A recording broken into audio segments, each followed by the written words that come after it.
So hey guys. Welcome back to my channel. Today, we are gonna see what if Naruto misused Kamui Sharingan in high school DxD. As we all know, Obito's right eye, which was his only source of Kamui for most of the series, after gifting his left eye to Kakashi, allowed him to transport objects or individuals at a short range into Kamui's dimension. But what would happen if Naruto mastered this space-time ninjutsu and abuses that power for his own goals? And in this story, you guys will see different sides of Itachi Uchiha too. I am 100% sure you guys gonna love this fanfic. But before I start, don't forget to use the 1000 Year of Death on like and subscribe button. Now let's start the story. Uzumaki Naruto was a lot of things. He used to be an outcast, a dead last, a scapegoat for the problems of someone else. He was loud, brash, dense, clueless and not very bright to say the least. He was not a prodigy, he wasn't gifted in any particular shinobi skill. It could probably be said that he became a shinobi only for the acknowledgement he desperately sought. But he was also a man that never gave up. A beacon of light for others. A fighter. Someone who never went back on his work. A person who wanted to prove that you can get anywhere if you work hard enough. He was a shinobi, a jinchuriki, a sage, and would have been a hero if he had succeeded. Now he was nothing. Naruto was watching all the students going about their business as he rested comfortably against a tree. He watched as they laughed, ate and talked among each other. It was currently break time at Kuo Academy and Naruto had no clue what to do. You seem to be spacing out a lot lately. A deep voice echoed beside him. Naruto cast his eyes sideways to see a ghost-like apparition sitting next to him. It was a man with long black hair dressed in red armor, similar to what the samurai wore back in their day. This was a man whose name was feared back in the elemental nations. A man who fought toe-on-toe with the founder of the first hidden village, a man who could tame tailed beasts with just looking at them. This was Uchiha Madara. Nah, I'm just thinking. Naruto replied as he looked forward again. Naruto and Madara weren't exactly the best of friends. When they first saw that they both were stuck in this new bizarre world, they had tried to kill each other. However, they soon discovered that Madara didn't actually possess a physical body and was bound to Naruto, kind of like he was sealed inside him. As they could not kill each other, they had tried to get along.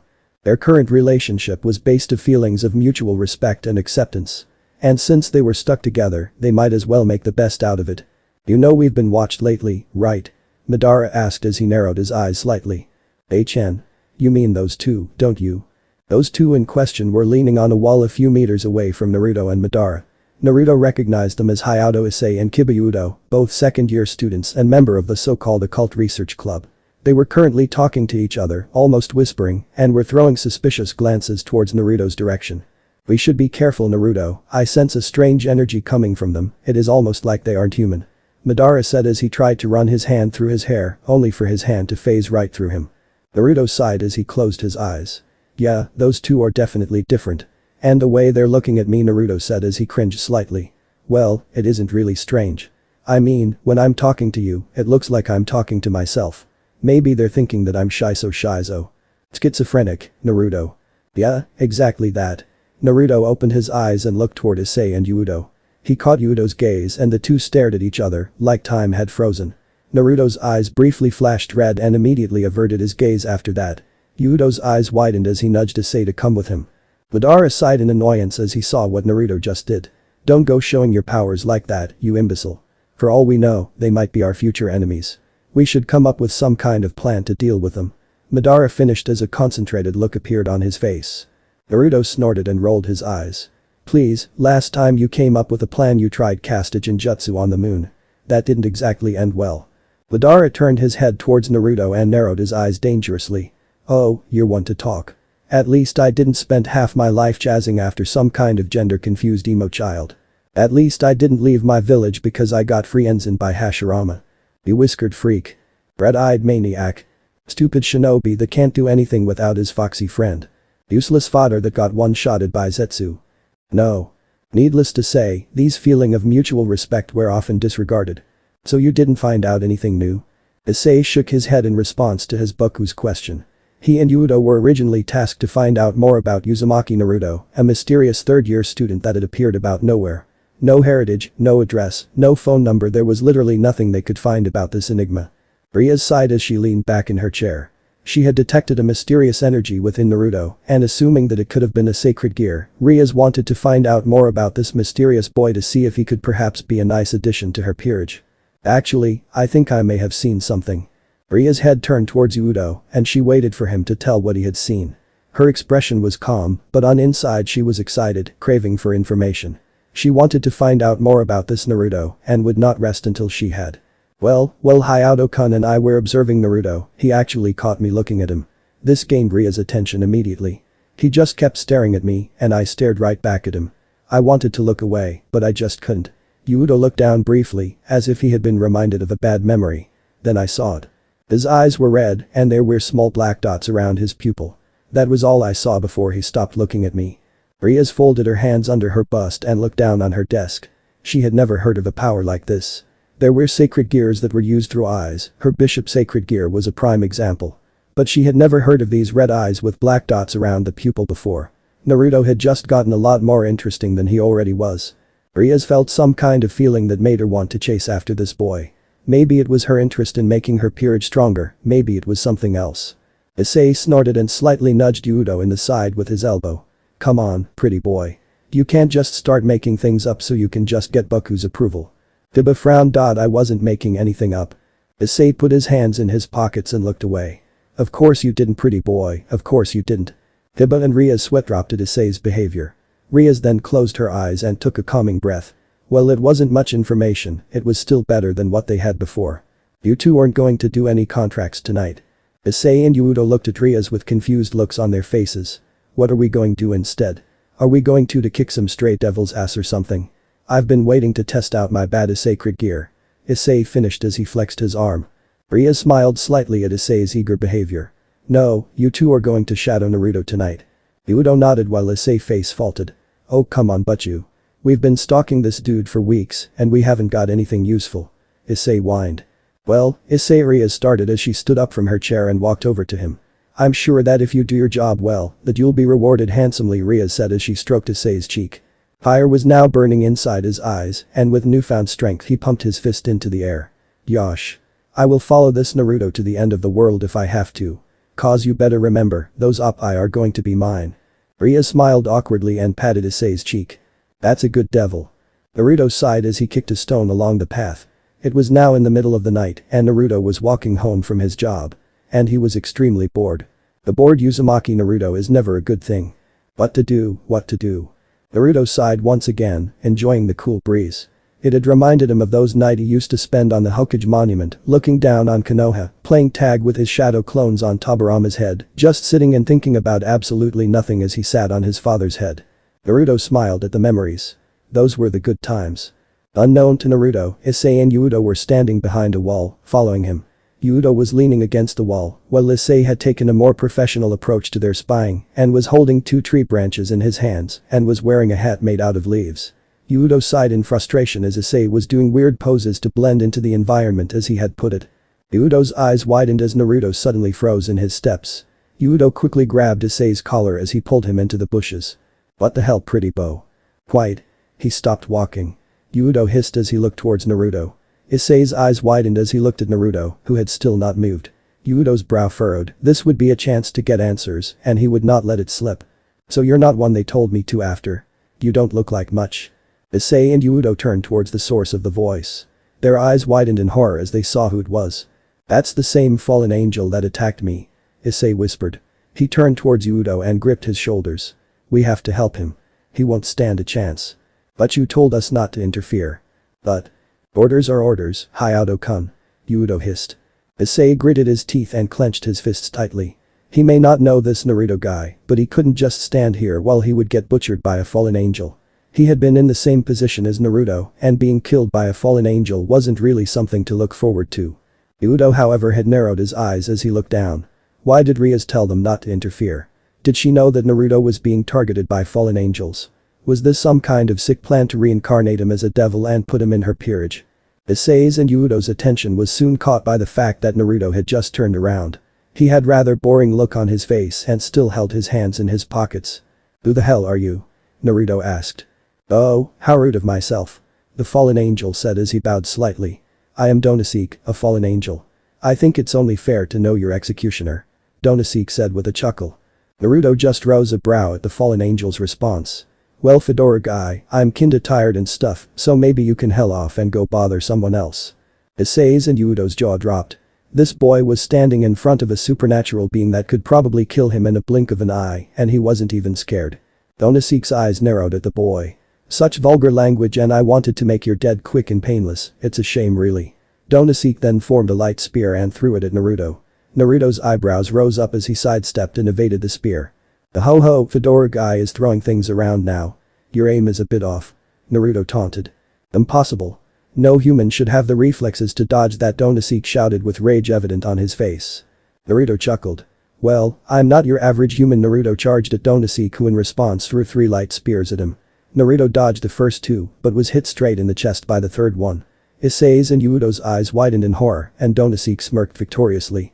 His smirk disappeared as soon as it came when he saw what had actually happened. The Naruto he hit had disappeared in a puff of smoke. Let me tell you something, my dear fedora guy. Donaseek slowly turned around and saw that Naruto, completely unharmed, was casually leaning against a wall. Issei and Yuuto sighed in relief. Donaseek, on the contrary, wasn't as happy as they were. How?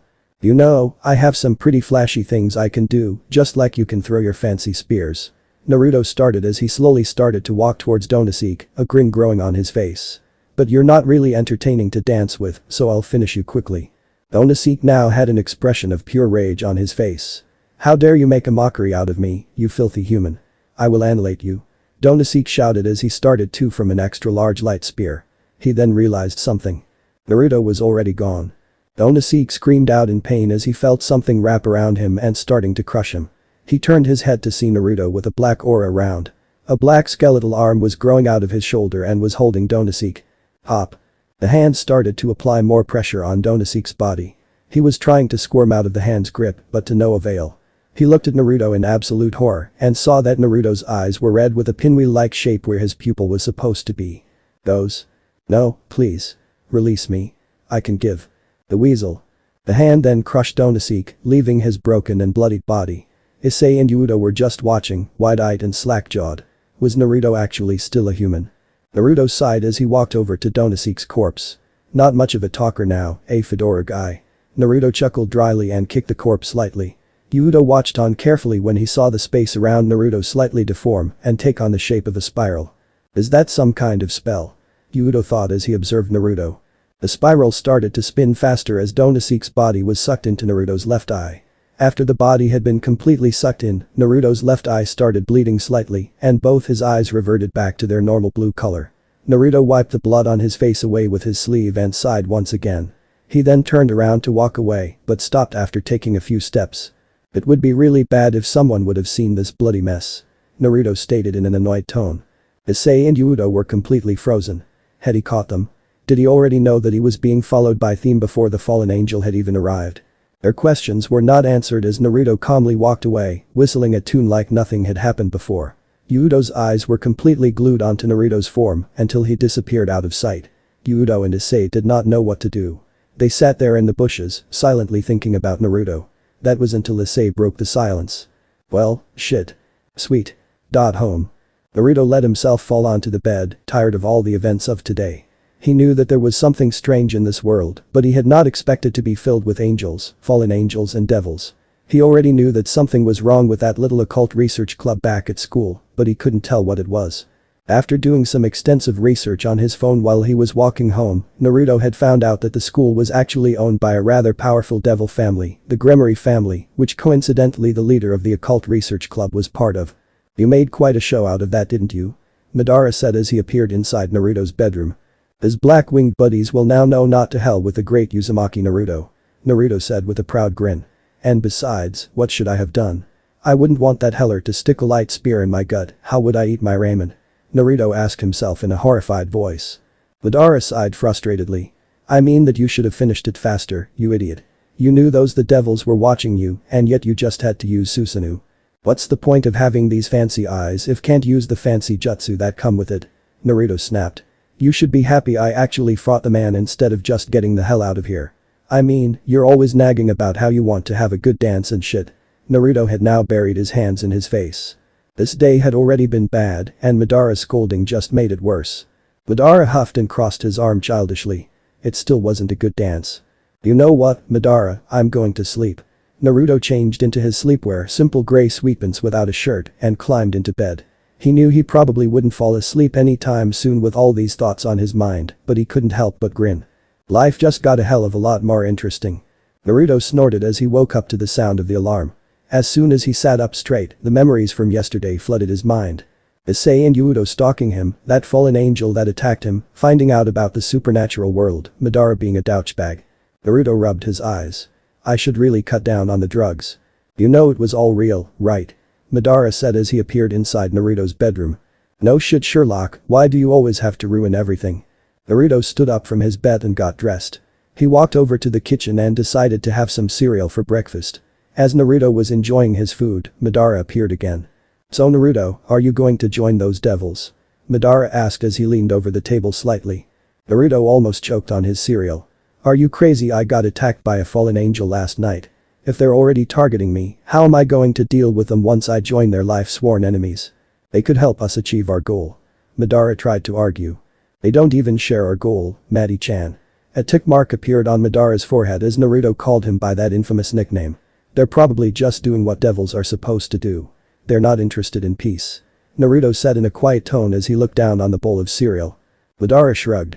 We could always just use them, then dispose of them once they've done their share of work. Naruto was getting pissed at Madara's attitude. You can't just use people like that. Why would you work with them if you're going to kill them anyway? Naruto shouted. Why do you breathe if you're going to die anyway? Madara asked in a calm tone, unfazed by Naruto's anger. Naruto opened his mouth but quickly closed it again, not knowing what to say.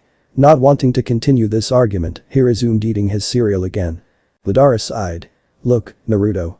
We both want peace, right? Naruto slightly nodded. While our means to an end may have been different, we still share the same goal. Humans are pathetic, we always talk about friendship and how you should help out each other. But once we look dead in the eye, we abandon all their friends and previous feelings and focus solely on their own survival. Madara finished before taking a deep breath. So what are we supposed to do now? We can't just kill people and claim that it was for the greater good. Naruto said. He knew that Madara had a point, but he wanted to pursue peace the way Jiraiya had told him to. By making sure everyone understood each other. Madara shook his head. When did I ever say that we're going to kill anybody? Madara walked over to the window, gazing down on the people that were walking the streets of Kuo. We're just going to manipulate, get them to share our goal. And don't say that manipulating people is a bad thing. In fact, you have manipulated people for your own good as well. Naruto narrowed his eyes. What do you mean, I manipulated people for my own good? Madara nodded. Nagato is a prime example. A man who had set his goals clear, a man who exactly knew how he was going to achieve peace. But he was stopped by a genin. Naruto argued. I was just trying to convince. Convincing, persuading, it doesn't matter. In the end you got him to do what you wanted, right? Naruto remained silent. Things aren't just black and white, Naruto. In fact, the world is built from a dull gray color. As long as there's someone who thinks what you're doing is not right, you'll be evil, no matter if everyone else thinks you're a good guy. Naruto finished breakfast without saying a word again. He walked to school still pondering over Madara's words. Was he good? Was he evil? Or was he actually none of those? It was once again break time at Kuo Academy. Naruto was sitting on his favorite spot under the tree, with Madara by his side. Someone's approaching us. Madara said as he disappeared, leaving Naruto alone. Naruto sighed as he looked towards the person who was walking to him. It was Yudo Kiba, one of the two boys that had seen his battle with the fallen angel yesterday. Hello there, Uzumaki-senpai. Yudo greeted with a smile on his face. Yo, Kiba-san. What's up? Naruto asked with a grin on his face. Yudo took a deep breath. As you may know, I'm part of the occult research club and our Butchu would like to see you after school. Naruto smirked.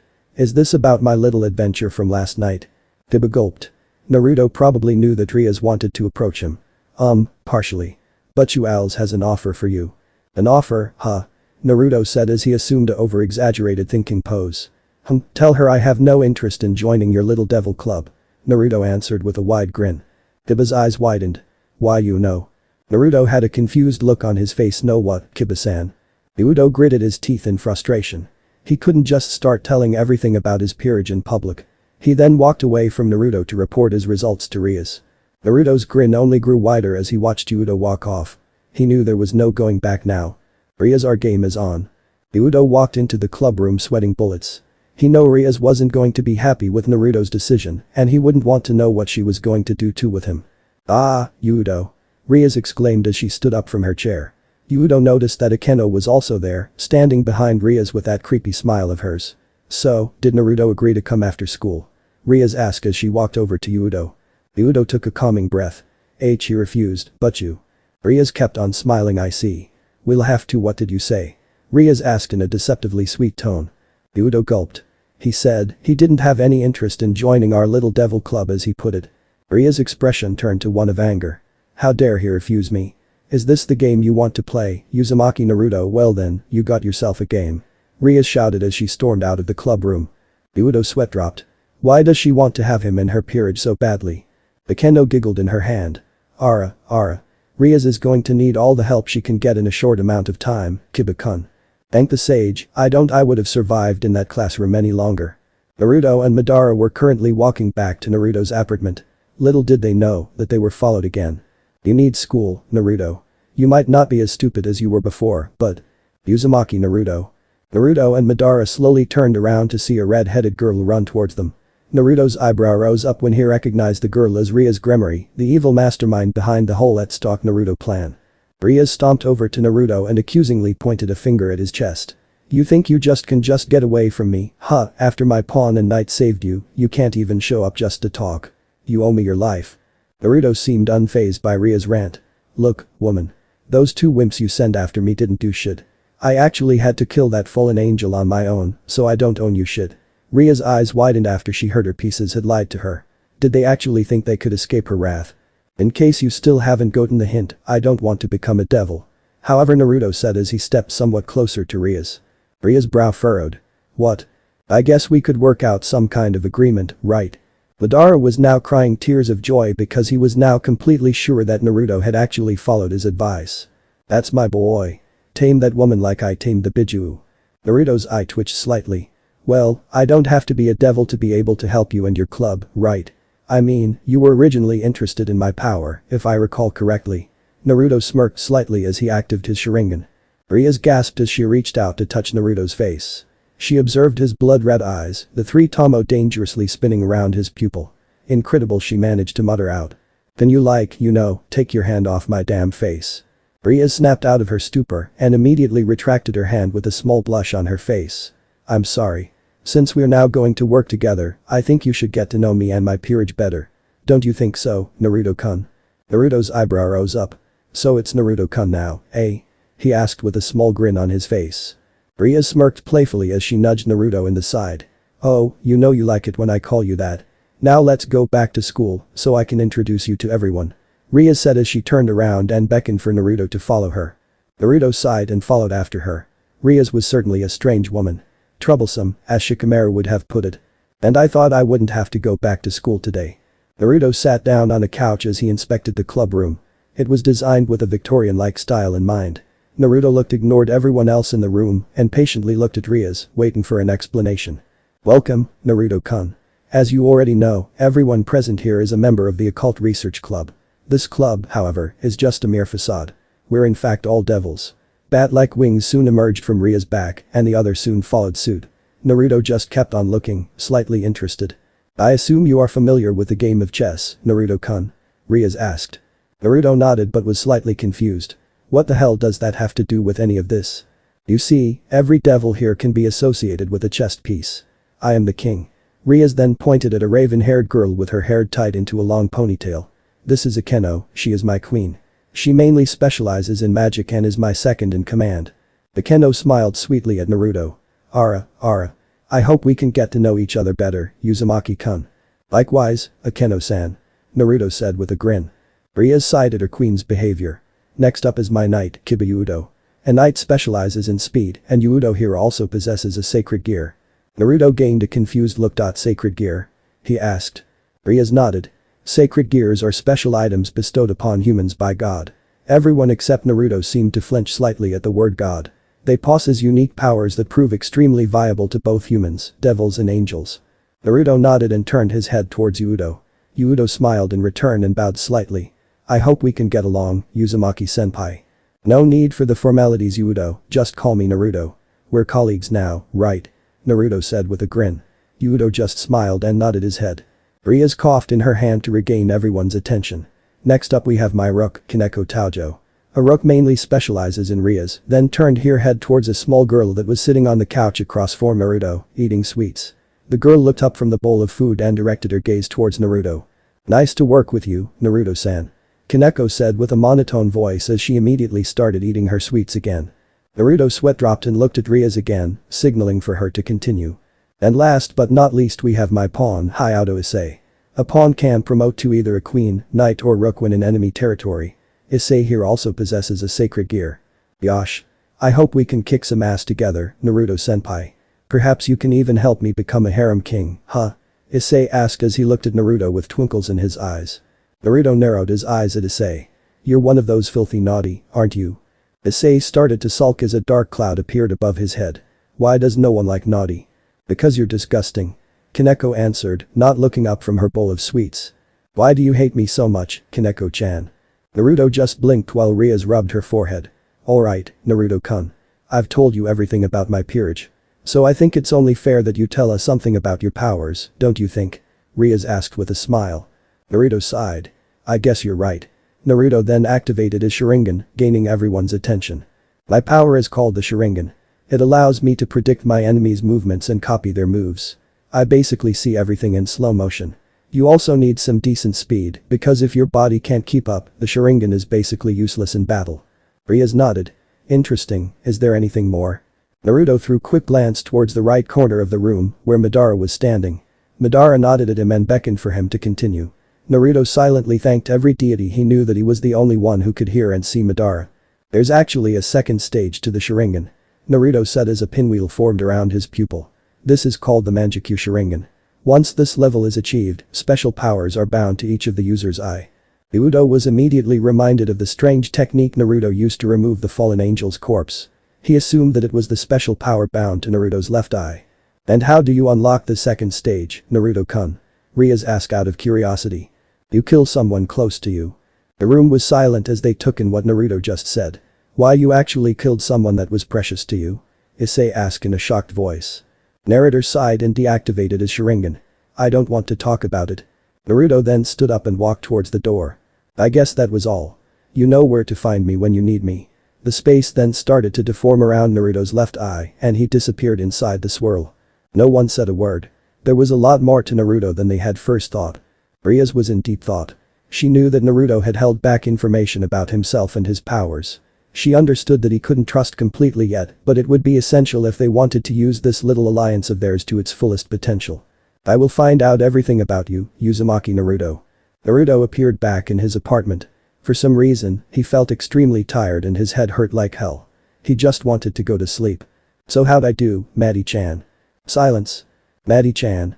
Madara did not appear nor did Naruto hear his voice. This was strange. Really strange.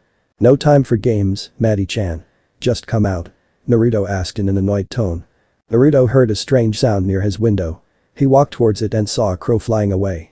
Naruto rubbed his eyes as he could not believe what he just saw. The crow's eyes were red.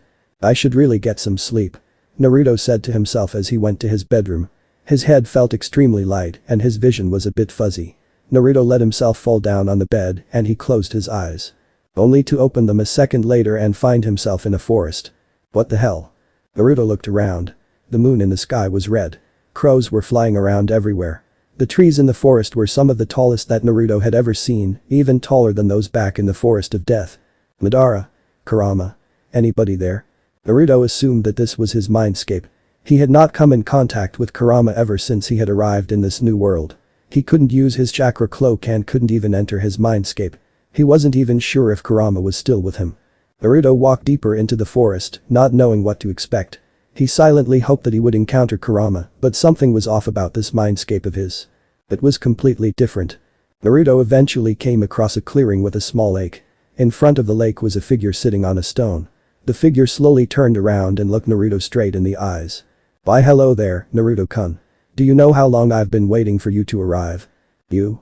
Uchiha Itachi." Naruto couldn't believe his eyes. Sitting in front of him was one of the most wanted criminals from the elemental nations, who actually turned out to be a hero instead of a villain. "What in the name of Hashirama's holy morning wood are you doing here?" Naruto shouted as he pointed his finger at Itachi. "You weren't even there when that weird space thingy happened." Itachi sighed. You see Naruto-kun, this space stingy as you call it, actually affected more than just the battlefield. Our whole dimension was enveloped by it. Naruto was utterly shocked. He thought he and Madara were the only people who got sucked in. But you were dead. It doesn't make any sense, have I become some kind of foster home for Uchihas? Itachi chuckled slightly. No Naruto-kun, you don't have to worry about that. I'm actually not even here at the moment. Naruto gained a confused look on his face. You're not even here? Where the hell are you then? I'm at the Vatican. Itachi answered. Naruto was getting more and more confused by the moment. Why the hell are you in the Vatican? I assume you already know about the supernatural world, right? Naruto nodded. I'm here keeping tabs on the angels. I had assumed that you already met the devils. So I decided to get some information on another faction. Alright, stop right there. Naruto said as he waved his hands around frantically. Why are you helping me? You don't even know what the hell I want. Naruto shouted, not understanding any of this. Itachi smiled slightly. It's because we're alike. Alike? We're both heroes in our own right. I prevented the Uchiha uprising while you kept the Kyuubi at bay. Even though what we were doing helped other people live their lives normally, we were branded as scum. And besides, Itachi chuckled a bit as he looked up to the sky. We're probably the only ones here from our own world, so I think it's natural that we help each other out. Naruto was torn between being happy and confused. Should he tell Itachi that Madara was with him? Wait, you said that our whole dimension got held up. Does that mean there are others from our world here as well? Naruto asked with some hope in his voice. It is highly unlikely. They probably didn't survive the trip to this dimension. And if they even got here, they're probably all scattered around the globe. It would be almost impossible to trace every single survivor down. Naruto's hope was crushed. I see, he said in a sad tone. Itachi put a hand on Naruto's shoulder. Don't fret, Naruto-kun. Once I'm done with my business here, I'll travel to Japan immediately. We'll be able to discuss our plans further. Itachi said with a small smile. Naruto grinned at him before his grin was replaced by a look of suspicion. Wait, if you're not inside my body and at the Vatican, how are you even talking to me? Itachi started to chuckle as his body slowly started to disappear. You know you should never look a Sharingan user in the eye, Naruto-kun, even if it's an animal. As realization hit him, Naruto was enveloped by darkness. Naruto's eyes shot open as he woke up in his room. He cursed as he realized how Itachi had got him. That crow was his, the heller used a genjutsu on me, Naruto said to himself. Naruto wanted to stand up but felt some weight on his side that prevented him from doing it. Naruto's head slowly turned as he saw that no one other than a naked Rias was cuddled up to his side, sleeping soundly. Naruto sighed in frustration. What the hell is happening to my life? Naruto used his free arm to nudge Rias awake. Boy, wake up. Rias sounded as he slowly opened her eyes and stretched her body a little. Good morning, Naruto-kun. Rias said. Naruto narrowed his eyes. Yeah, a very good morning. Care to explain what the hell you're doing in my house? Rias sighed as she trapped Naruto into an even tighter hug. I had to help Issei out with a contract gone wrong last night, and since your apartment was close by, I decided to sleep here. Oh, that's a pretty good reason. Hell, I think we should do this more often. Naruto said, the sarcasm dripping off his voice. I'm sure we can arrange that. Rias spoke in a seductive voice as she trailed her fingers down Naruto's chest. Naruto, who was getting tired of Rias' shit, decided to use Kamui to phase through Rias and get off the bed. Rias pouted as she looked at Naruto, who was now standing on the other side of the bedroom. Naruto-kun. Come back to bed. Rias ordered as she opened her arms wide, exposing her dot. Hell no. You better get your ass dressed, or I'm heading to school without you. Naruto said as he left the room to get dressed somewhere else. This little alliance is going pretty well, don't you think? Naruto jumped at hearing Madara's voice. What the hell, Maddie-chan? Where were you last night? Madara's brow furrowed. I was where I'm always at, you fool. You know I can't go too far away from you without being pulled back. Naruto laughed awkwardly. Oh yeah, right. By the way, someone will join us soon. Naruto said as he started to put on his school uniform. Is it another devil or something? Naruto chuckled. Oh no, he's actually from our world. And he's an Uchiha as well. Madara's eyebrows rose up. An Uchiha, huh? This will certainly be interesting, Madara said with a low chuckle. Are you ready, Naruto-kun? Naruto turned around to see Rias standing in the doorway of his bedroom, fully dressed. Ready as ever. Naruto said with a sigh. We overslept a little, so we have to hurry up if we don't want to be late. Rias said as she walked past Naruto. She let out a squeal of surprise when Naruto suddenly grabbed her by her waist and pulled her close. Then Naruto-kun. Without saying a word, Naruto activated his Kamui. Could you please give me warning next time? Oh, I'm sorry, I just didn't want to be late. Rias and Naruto were now both sitting in the clubroom, waiting for the others arrive. Rias, this morning you said something about a contract gone wrong. What exactly happened? Naruto asked. Rias sighed as she rested her chin on her hand. A few days ago, Issei met a nun. But since it's dangerous for a devil to go near church, I forbade Issei from going near it.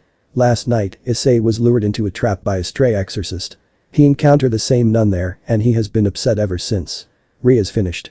Naruto nodded as he leaned his head back slightly.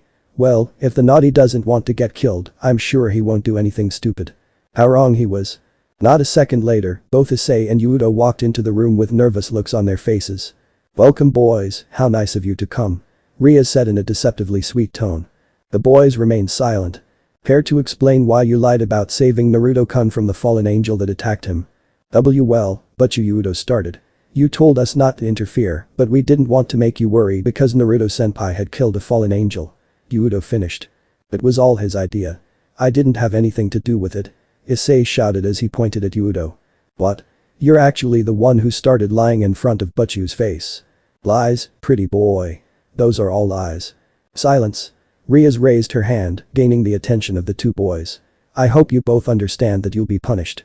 The two boys gulped and nodded. Naruto was barely holding his laughter at this scene. Akeno, can you come out? Suddenly Akeno appeared on the room with her trademark creepy smile. Even Naruto felt uneasy around her.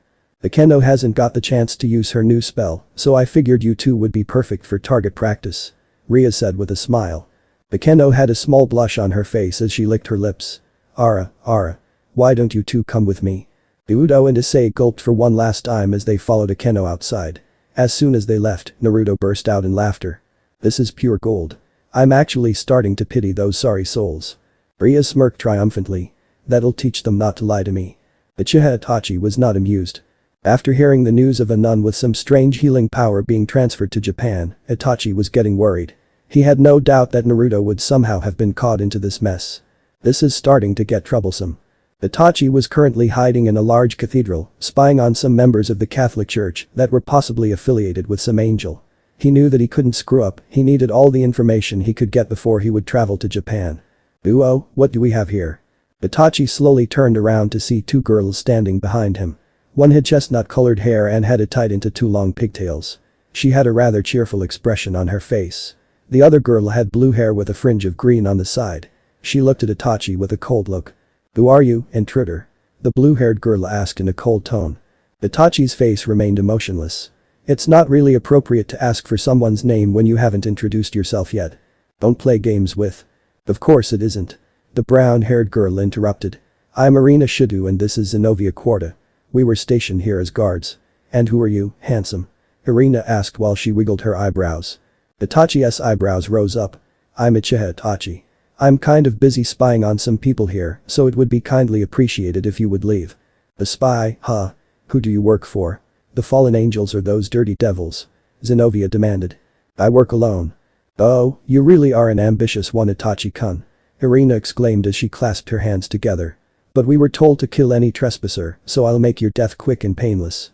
Arina and Zenobia then both unsheathed their blades, getting into an offensive fighting stance. Itachi sighed as he closed his eyes. And I wanted to end this peacefully. Oh well, it's been a while since I've been in a fight, even though his won't be much of a fight. Don't underestimate us. Zenobia shouted as she charged at Itachi. Itachi's eyes shot open. Amaterasu. The silence of the night crept over Kuo. A cloaked figure was slowly walking through the rain, towards an abandoned church. Inside the church, fallen angels were discussing their plans. The nun still walks free, for now. A woman with long black hair and a rather attractive body spoke. I think we should tread more carefully from now on, Raynare. Another woman with a large bust and blue hair said. We already lost Donosik. Perhaps we should wait with the ceremony.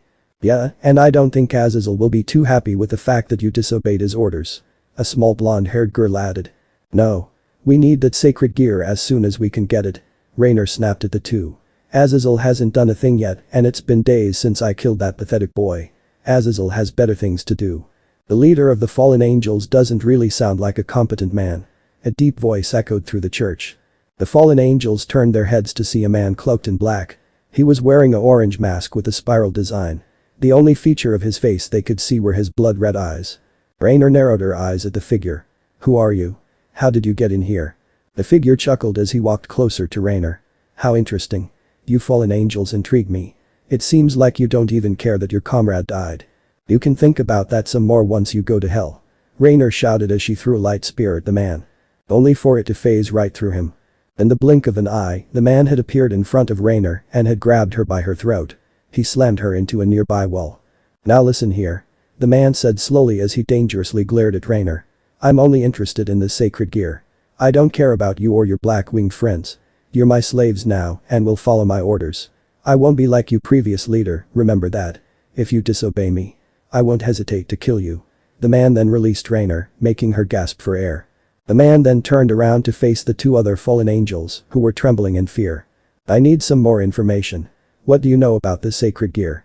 The man asked. It's called Twilight Healing. The blue-haired woman answered. It has the ability to heal humans, devils, angels and fallen angels alike. It can only heal injuries and won't be able to recover any lost limbs, heal diseases or reduce exhaustion. I see, that is certainly an interesting power. The man then turned back to Raynare. Where is the wielder of the sacred gear now? She's currently roaming free, sir. Raynare answered. Fools. You remember the boy you killed? Raynare slowly nodded. He has been reincarnated into a devil. He has already met the girl that wields the sacred gear. We will now surely get into contact with the peerage the boy belongs to, and that will only cause trouble. The man finished with a sigh. So what are we going to do now? Raynare asked, still scared of this mysterious man. Tomorrow, you are going to retrieve the girl and bring her back to the church. I don't care whether the devils are alerted, just get her.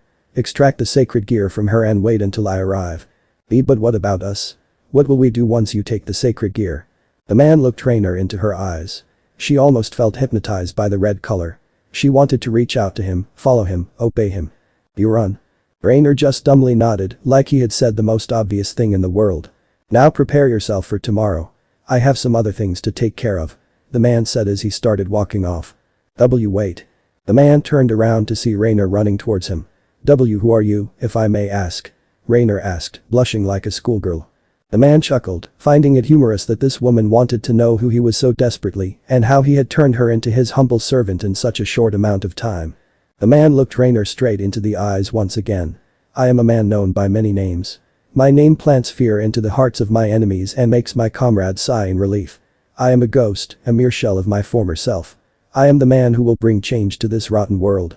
Raynare and the other fallen angels looked at their new leader in absolute awe, mesmerized by his voice. I am the man who will overthrow the leaders of both heaven and hell.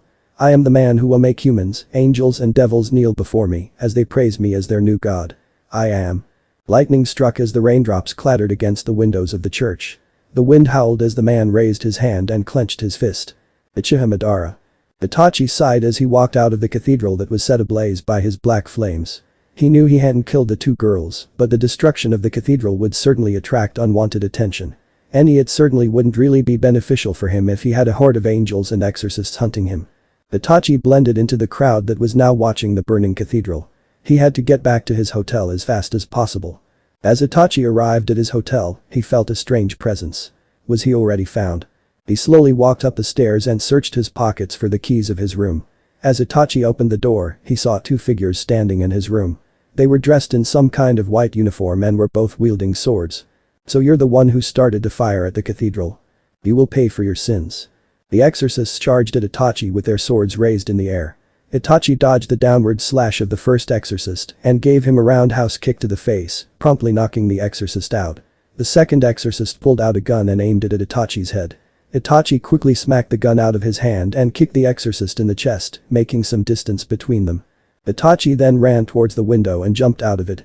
Don't think you can get away from us. God's eyes are everywhere. The exorcist shouted. Itachi ran towards the road and pulled over a nearby cab. He got into the car, activated his Sharingan and looked at the driver. To the airport. The driver obeyed Itachi's order and stepped on the pedal. Itachi looked out the window to see the exorcist trying to catch up to the car. Itachi took a deep breath as he looked forward again. I'm coming, Naruto-kun. Well, that escalated quickly. Naruto was currently sitting in his apartment, planning out everything. He had just called Rias and had invited her to discuss the terms of their alliance in further detail. Today would be a busy day for Naruto and everything would have to be perfect. That was quite the facade you put up with those fallen angels yesterday. Madara said as he appeared. Ugh, that reminds me. I have to visit Raynare tonight as well. Naruto said as he buried his face in his hands. I have no doubt that some kind of problem will arise during the extraction of the sacred gear. And there's also Itachi, doing God knows what.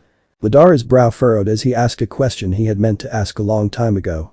What are you planning to do with this sacred gear? Naruto sighed.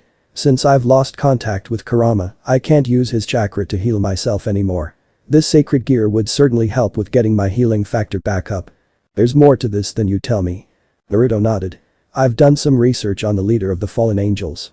He's actually a pretty smart guy and has put quite some time into artificially recreating sacred gears.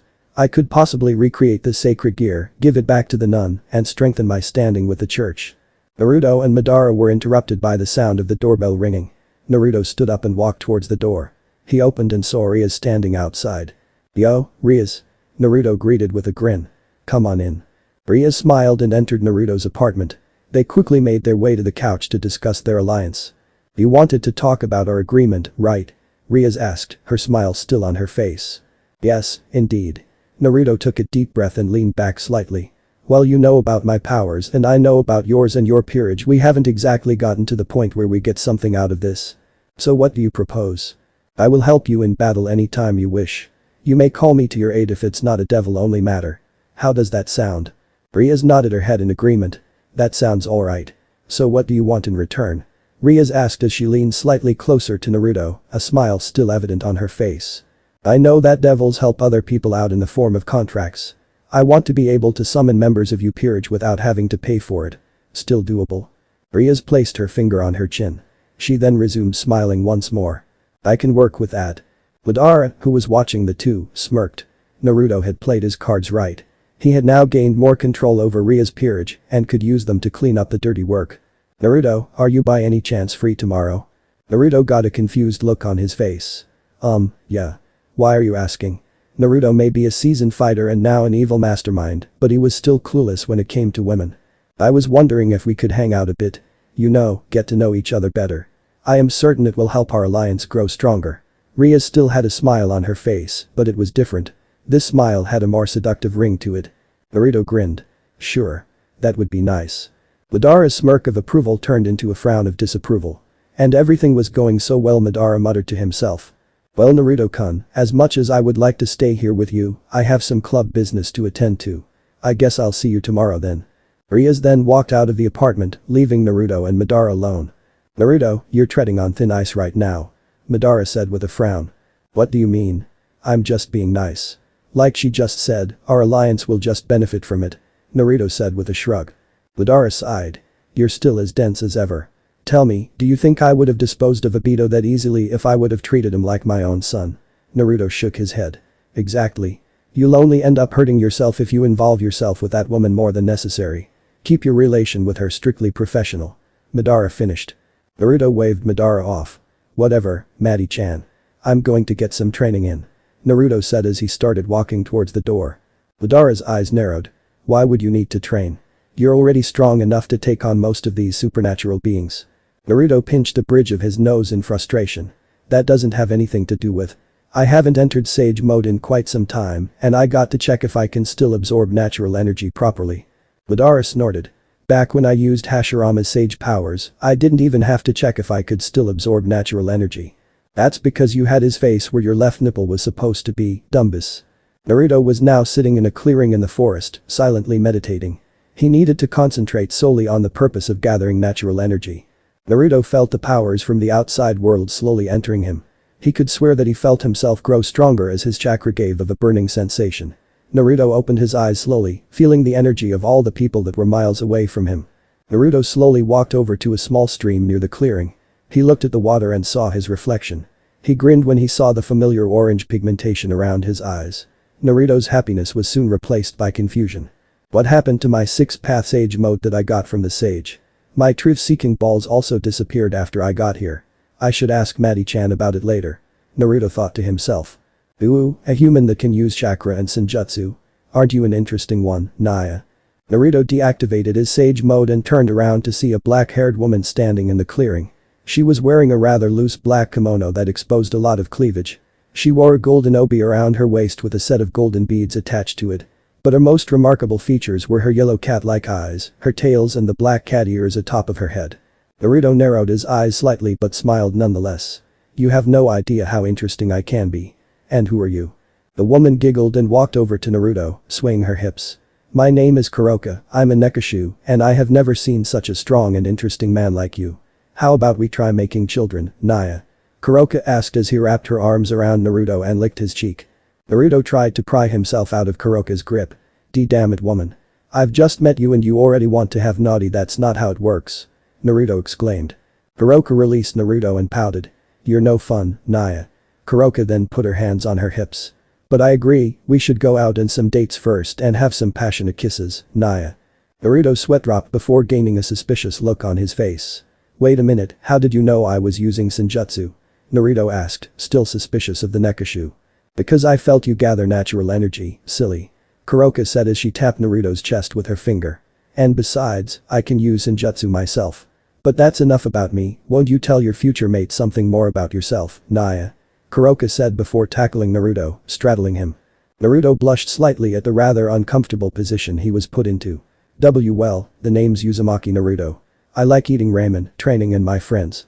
I dislike it when people bitch way too much. My dream is to make peace between the three major factions. Naruto finished. Kuroka's eyebrows rose up and a smirk appeared on her face. Oh, you certainly dream big, Naya.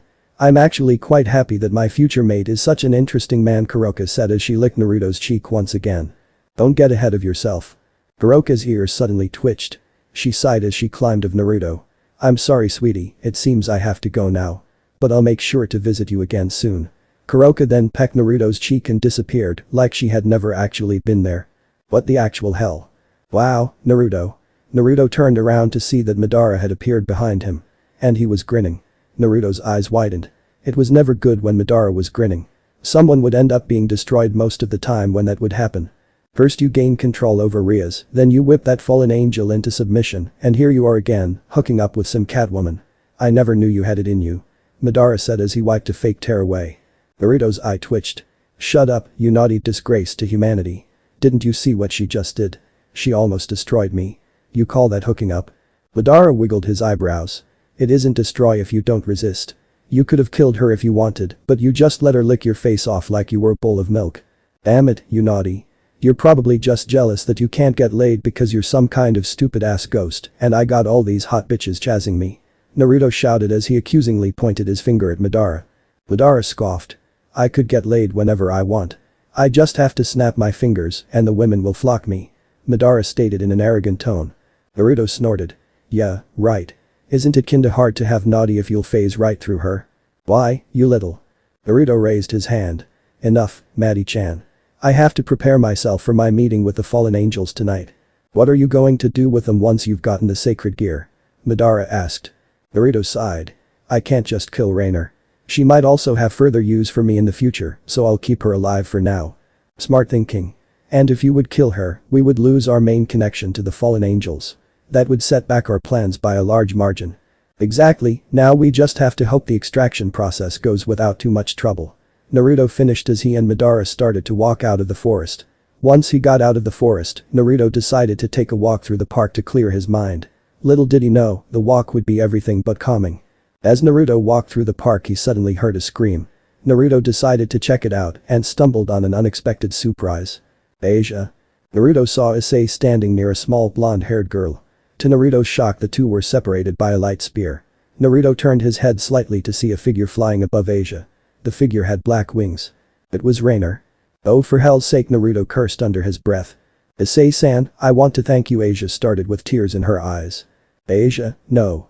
I want to thank you for being my first friend, I'll never forget you. How touching. Raynare said as she wiped away a fake tear. I'm sorry Asia-chan, but your time is up. Raynare then grabbed Asia and disappeared with her. Asia. Issei shouted. Issei fell to his knees and started to punch the ground in rage. Naruto decided to intervene before things would start to get out of hand. What the hell happened here? Naruto asked, feigning ignorance. Naruto-senpai. Issei shouted as he ran over to Naruto. They took Asia. Naruto gripped Issei's shoulders tightly. Calm down, you need to keep it together. After a few deep breaths, Issei calmed down. Good boy. Now you need to report what happened to Rias, alright? There's no time for that. We have to go after her. You want to brand it as a stray. You can't just go out and do whatever you like, you're a mere low-class devil. Issei gritted his teeth, he knew that Naruto was right, but he couldn't just abandon Asia like that. I'll go trace down that fallen angel, okay? You go and tell Rias everything, to the finest detail. Got it? Issei's face brightened. Thank you Naruto-senpai. I owe you one. Naruto waved him off. Whatever. Now go. And with that Issei ran off. Naruto scoffed. He's even denser than I was. I think you mean than I am. What the hell, Maddie-chan? Stop sneaking up on me like that. And why do you always disappear when, like, all the important things happen? Naruto shouted at the smirking form of Madara. It would be a shame to miss out on your reaction. Madara answered casually. Naruto snorted. Sure, whatever. I need to prepare myself for the meeting real quick, I don't have much time until Issei starts jazzing the girl again. You know the peerage will probably back him up now, right? Naruto nodded. I know, but it doesn't matter. Rias wouldn't take unnecessary risks, so I guess it will take long enough for her to be convinced to go save the girl. By the time they arrive, the extraction process will probably be complete. Naruto then ran off towards his apartment to prepare himself for tonight. These guys don't give up easily. Uchiha Itachi was once again not amused. After arriving in Japan, he discovered something rather troublesome. Apparently, the exorcist Itachi fraud in his hotel room had followed him all the way to the airport. He had seen Itachi board a flight to Japan and know the Church of Japan had also been alerted of Itachi's actions. And there was also another problem. Itachi had no idea where he was. It turned out Itachi had arrived in some kind city called Tokyo. Knowing that Naruto was located in some small town that goes by the name of Kuo, Itachi only had the slightest idea of where to go. And it didn't really help that he was being chased by exorcists. Itachi was currently hiding in an alleyway, having just escaped the clutches of another group of exorcists. Itachi sighed, had he been someone else he would have probably killed everyone chasing him, but Itachi didn't want any unnecessary bloodshed. It seems you are in a bit of trouble, Itachi-san. Itachi turned around to see a rather fancy-dressed man standing in the alleyway. The man had dark green hair and had a kind smile on his face. Itachi raised a brow at the sudden appearance of the man. How do you know my name? Itachi asked. Well Itachi-san, your actions have caused quite the uproar in the supernatural world. Itachi's other brow rose up. Oh, how rude of myself. I am Diodora Astareth, a devil. The man said with small bow. A devil, huh? Why have you approached me? Diodora chuckled. For no specific reason, actually. It just seemed like you were in desperate need for some help. I'll be traveling to the town of Kuo soon, would you like to accompany me? Itachi gained a thoughtful look on his face. This man was traveling to the exact place he needed to be. This couldn't be a coincidence. Very well. Itachi said. Diodora nodded in approval. Excellent, I think it's time for us to leave. We wouldn't want another group of exorcists on our tail, now would we? Itachi said nothing as he followed Diodora. Chaos was the only word to describe the current situation in the abandoned church. Udo, Kaneko and Issei were fighting through a rather large group of acolytes. Their goal was to reach Asia, who was chained to a cross on the other side of the room. Hayato-kun. You go ahead and rescue Asia. Kaneko and I will be fine here. Udo shouted as he cut down another acolyte. I can't just leave you guys like that. Issei shouted back. Ara. No one will have to leave anybody now. A voice came from behind them. Issei turned around to see Rias and Akeno standing behind him.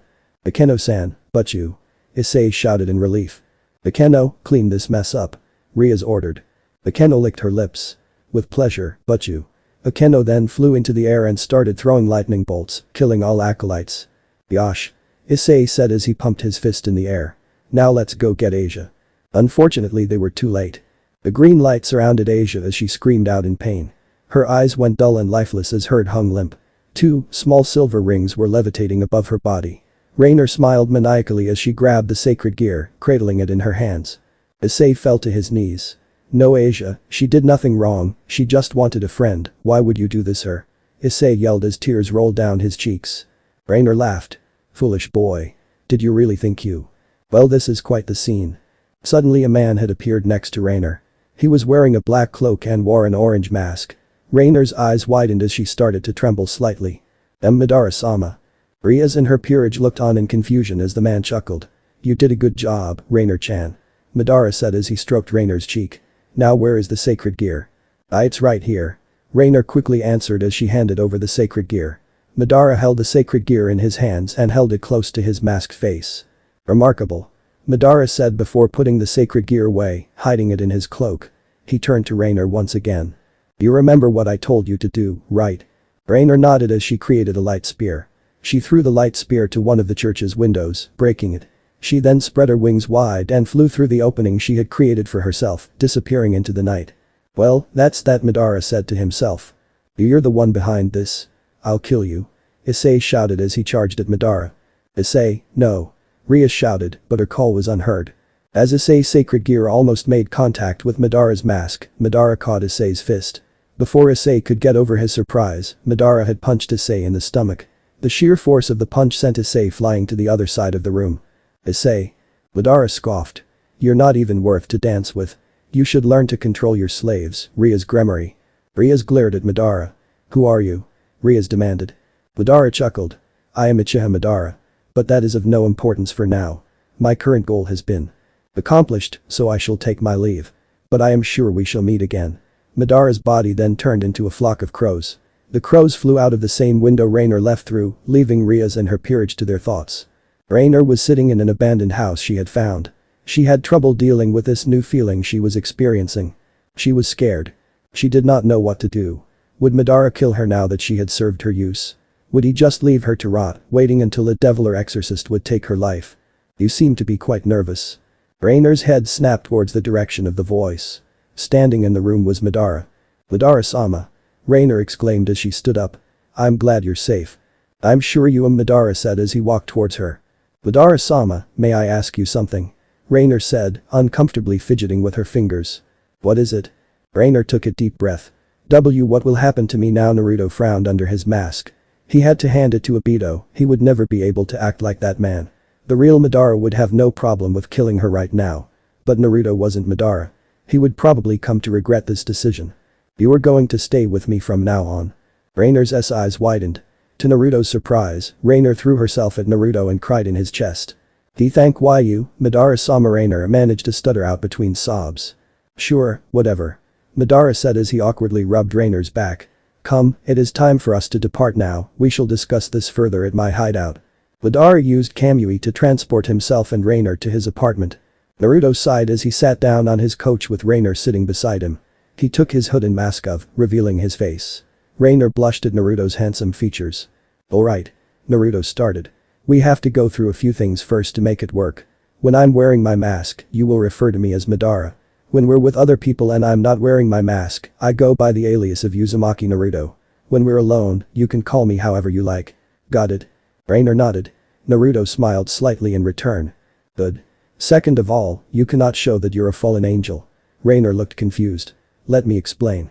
I've just got my hands on the sacred gear and we need to lay low for a little while. So if anyone were to recognize you, we will use a little story to cover everything up. If someone recognizes you, we will tell them that I found you on the street, injured and bloodied. You're suffering from memory loss, so you don't remember anything. Now we need some kind of name for you to go by, Naruto said as he rubbed his chin and thought. Well, I used to go by the name of Amano Yuma when I killed that devil boy. Raynare said. Perfect. That will be your name in public from now on. Now you must be tired from the events of this day. Let me lead you to the bedroom. Naruto stood up from the couch and walked towards his bedroom, Raynare following in his steps. Well, I guess it's the couch for me tonight, Naruto muttered to himself. Good night, Raynare-chan. Good night, Madara-sama. Naruto walked out of the bedroom, leaving Raynare to her rest. He made his way to the couch again and sat down on the couch with a tired sigh. Naruto closed his eyes and leaned back, enjoying the silence of the night. What the hell is wrong with you? Naruto's eyes shot open as he saw a very angry Uchiha Madara standing in front of him. Oh, what the hell, Maddie-chan, I was just enjoying all this peace and quiet, Naruto said as he rubbed his eyes. So sleep is all you care about now, huh? What were you thinking? We'll be getting in a lot more trouble thanks to the fallen angel here now. Hell, isn't that red-headed woman enough for you to work with? Madara shouted at Naruto. Are you on your period on something? Earlier this day you were so proud of me getting all the ladies and now you're suddenly all worked up because an ally is staying with us. You said it yourself, Madara, we can't kill her. She's our only connection to the fallen angels now. Naruto tried to reason. She is no ally of ours. Madara spat. She just a mere tool. Did you ears die on you or something? She betrayed her leader. Her connection to their leader is next to none now. You should have just killed her, that's what I would have done. Naruto's eyes narrowed. Yeah, but I'm not you, Madara, killing won't help me achieve peace. Her death wouldn't have achieved peace, but it would have had saved us a big amount of trouble. If you can't even act like me, how are you going to keep your cover up with the fallen angels? What if the devils find out? You're treading on thin ice now, Naruto. Don't worry, I've already covered everything up. We'll just have to wait until Itachi arrives, then we'll be able to really get on with our business. Naruto said as he lied down on the couch, making himself comfortable. I'm really tired, so good night, Maddie-chan. Naruto drifted into sleep, not aware of Madara's eyes still watching him. It might be time for me to interfere soon. Madara said to himself. Naruto woke up to the sound of the birds chirping. He yawned and sat up straight. It was certainly better than waking up to that god-forsaken alarm every morning. Naruto rubbed his eyes as he reached for his phone on the coffee table. He rose a brow as he saw what was written on the screen. 8 missed calls from Rias. Oh crap, and I have to meet with her too today, Naruto said as he rubbed his temples. He already had a lot on his minds, and Rias just made it worse. Now you just have to hope that she doesn't have any Yandere tendencies. A voice suddenly said. Naruto turned his head to see Madara standing next to the couch, a slightly amused look on his face. Yo, Maddie-chan. You still upset about yesterday? Naruto asked as he stood up from the couch, stretching his back a bit. Madara sighed. I still don't like the fact that the woman is staying here, but as we have already concluded, she is our only connection to the fallen angels. So I guess I'll have to deal with it. Naruto's eyebrow rose up. You're taking this pretty well. I had expected another temper tantrum or something. Are you saying I don't take it well when things don't go my way? Madara said, smirking slightly. Naruto grinned. I certainly am. Speaking from my own experiences, I can tell that Itachi leave their village when things don't go their way. Madara snorted. Go wake up the fallen angel. I don't think it's wise to keep that devil woman waiting any longer. Naruto sighed as he started walking towards his bedroom, Madara following in his steps. Naruto opened the door slightly so that he would not be intruding if Raynare was now getting or dressed or anything like that. Time to wake you. Oh yes, Madara-sama. Naruto's brow furrowed. He decided to step into the room to check if everything was alright.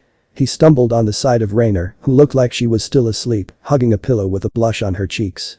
Oh, Madara-sama, I love it when you touch me like that. Naruto's eyes widened as he saw that one of Raynare's arms had slipped under the blanket and was moving in a rather strange way.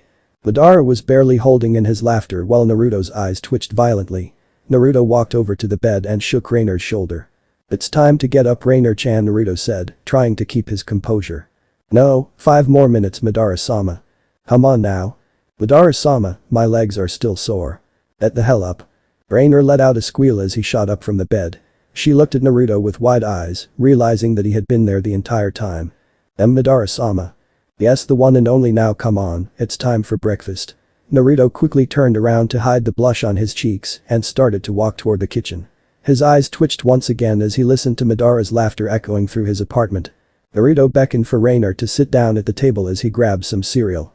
He joined her soon with 2 bowls of cereal. I'm sorry if it's not good enough for your liking, I'm not the best cook. Naruto said as he started to dig into his cereal. It's fine, Madara-sama. Raynare managed to stutter, her cheeks still red. Naruto rubbed his forehead as he looked at Raynare. Look, I'm having a meeting with a business contact of mine today.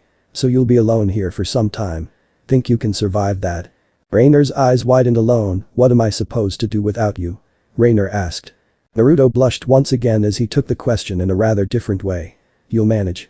Just don't touch anything, don't open the door if someone knocks or rings the bell, and please, for the sake of all that is holy. Raynare's eyes fixed on Naruto. What was he going to tell her about? Some kind of sacred gear, a holy sword, or maybe the ultimate weapon of destruction. Don't touch the ramen. Raynare almost fell off her chair in response to Naruto's answer. Excuse me, Madara-sama, but how is ramen? She was cut off by the sound of the door slamming shut. Raynare ran over to the window and saw that Naruto had already left for his meeting. Raynare pouted as she crossed her arms under her bust. He left without giving me a goodbye kiss. She whined. Naruto was silently walking down the streets of Kuo, checking his phone. He sighed as he started dialing Rias' phone number. Well, here it goes, Naruto said to himself as he started calling Rias. Hello. Rias' voice answered.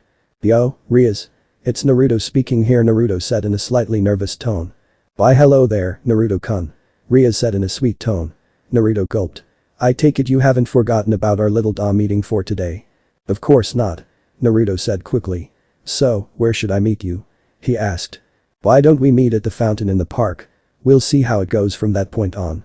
Rias answered, her voice still sweet. Alright then. I guess I'll see you there, then.